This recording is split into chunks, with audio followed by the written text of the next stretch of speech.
Hello everybody, I just thought I would go through change orders in Vista by Viewpoint here on a whiteboard just to explain some of the concepts of how we normally teach using a change order inside the PM module. I'm not going to be going into the software today, just explaining some of the concepts.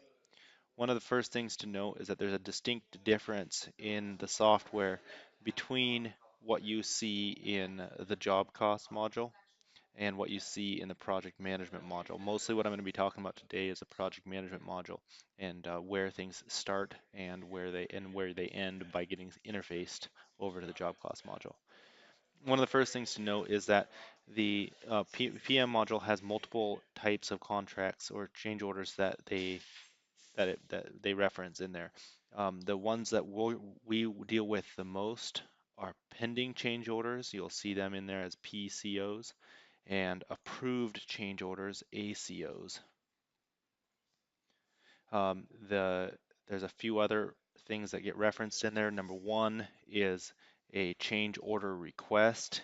You'll see it in there as COR, all sorts of acronyms going on. And then you'll see a PM contract change order or a CCO. Finally, there's this concept that kind of sits in the middle here that is a PM subcontract change order or SCO. So first of all, with the way that we normally start this process is we say that when you have a reasonable assumption that there's going to be a change order provided to you from an owner. So now we're talking about change orders that are affecting the contract. When you have a reasonable assumption that a change order will come into effect, that is the time that you enter into a PCO in the PM module. The change order requests are a way to group multiple multiple pending change orders together into one change order request to send to the owner. We, as a company, do not recommend doing this. We recommend instead having multiple line items on a single PCO that you can send in to the owner. Typically, that makes more sense for the owner and it makes more sense within the system. So instead of having multiple PCOs that you lump into a change order request, instead have one PCO with multiple line items. In fact, we don't teach the use of the change order request at all. I can safely say you won't need to use this in 95% of the cases.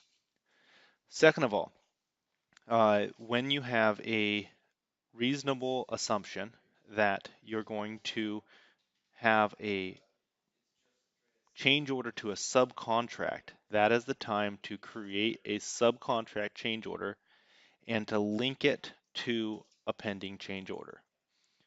If you have a reasonable assumption now that the owner is going to be paying you for this work, that is the time to create that subcontract change order and link it together.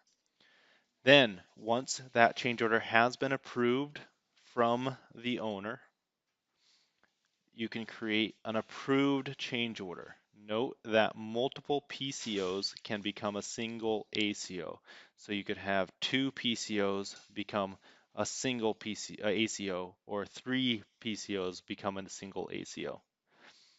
Now, the contract change order is a method inside the system similar to the change order request, where you can get multiple ACOs lumped together into a single contract change order.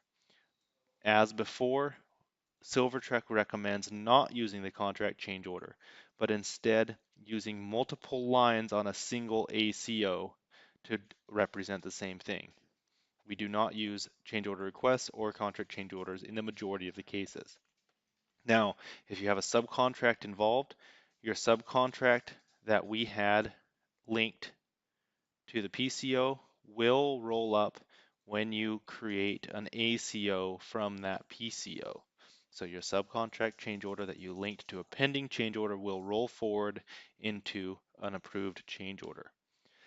Once that approved change order has come back signed and you're very confident, you're beyond confident, you know for a fact that this is going to affect the contract with the owner, you need to do several things. First of all, you need to create on the job cost side, you need to create a new contract item.